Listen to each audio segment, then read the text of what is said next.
Things every real estate agent needs to know. First thing you gotta know, guys, is this business is about relationships, not transactions.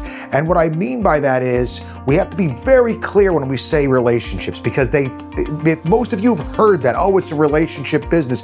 So you go in and you ask these relationship building questions like, so where do you wanna be? And tell me about your family, tell me about your situation. That is a misunderstanding of what we mean when we say this is about relationships. We're talking about relationships that are the right kind of business relationships built upon mutual respect.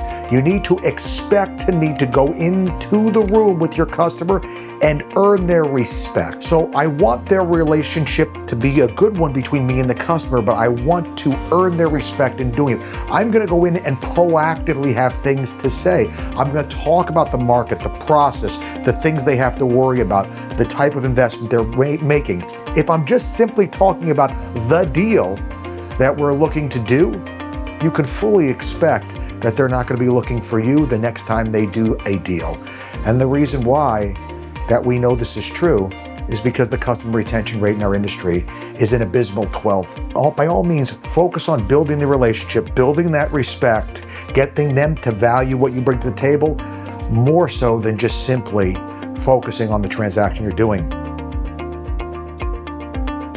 Remember, you're not just selling houses, you're selling trust and expertise. That's really the big concept here. So agents that just know the houses that are available, that are focused on the decoration and the particular house, that's only one piece of the equation. Yes, they're buying a house, but more so, they're participating in a real estate market.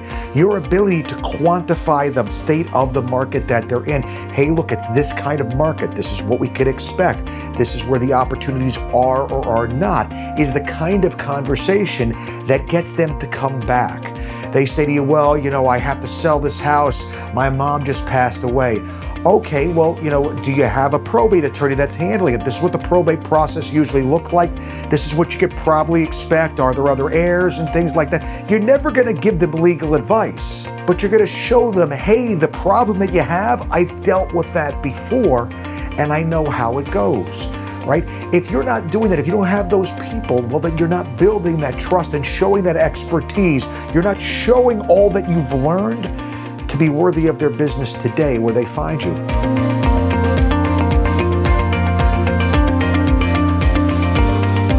The reality of it is you have to understand the market better than your clients do. If you don't, why the hell do they need you? Because you have a super key?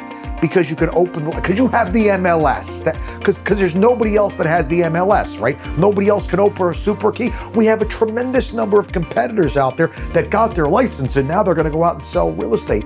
You have to be the one that understands the market, understands the process better than they ever could. And what I mean by better than they ever could, the thing is the customer has a tremendous quantity of information available to them, but it's like, the process of weeding through that information is why they need an agent. The best example I could give you is if I was to say to you, let's go to Paris. Great, let's go to Paris.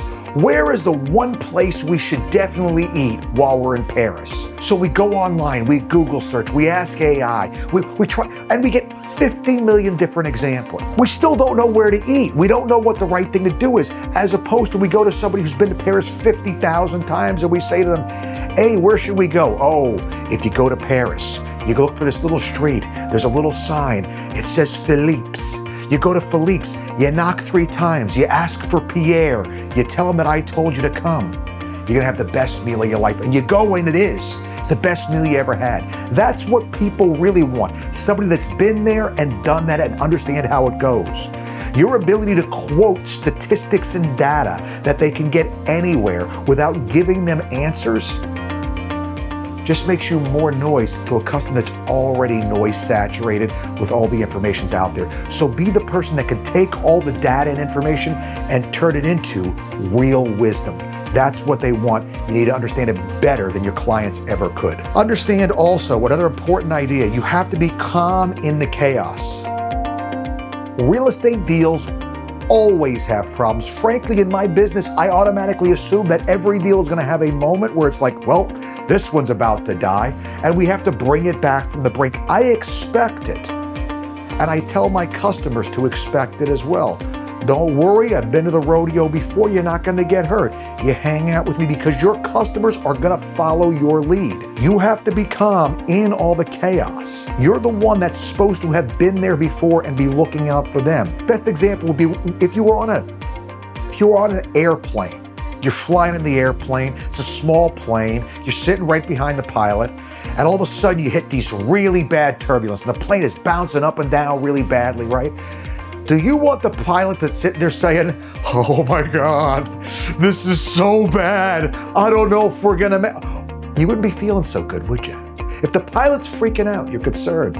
Do you want the pilot that's sitting here saying, man, this is half as bad as it was last week, this is easy, no big deal, cakewalk, we got this covered? You want to be with the person that's been there before and done it before, the one that's going to stay calm in the chaos. You be the voice of reason. They don't have the experience of doing this. You be the one to take and keep them calm, keep them rational, because an irrational customer makes irrational decisions that eventually hurt them later on, and eventually they'll even blame you for it if you're not careful. So be the voice of calm and rationality in all the chaos. Last thing I want to talk to you guys about is this. Contracts and contingencies aren't fine print. They're your battlefield. These are the places where people act like it's just price, that price is the only negotiable. Price is not the only negotiable. There are all kinds of terms and contingencies that we can use to take and sweeten the pie on our side to get a better deal, and things that we can offer to the other side to get the concessions that we need. Whether or not we're going to have more or less time for financing contingency, whether or not we're going to allow post-occupancy, pre-occupancy, all of these are things that we can bring into the equation to sit here and say, hey, look, I know you don't want to pay me this price, but what if we throw this in? And maybe if we throw this in, can we get to the number that we need? Can I get to the place that makes my customer happy? Or maybe it's I have to give them a price, but I'm able to get these other terms that make it a much better deal for my people. Look at those as your battlefield, as all the weapons of war that you have to bring to the battle that you're going to fight to get your customer.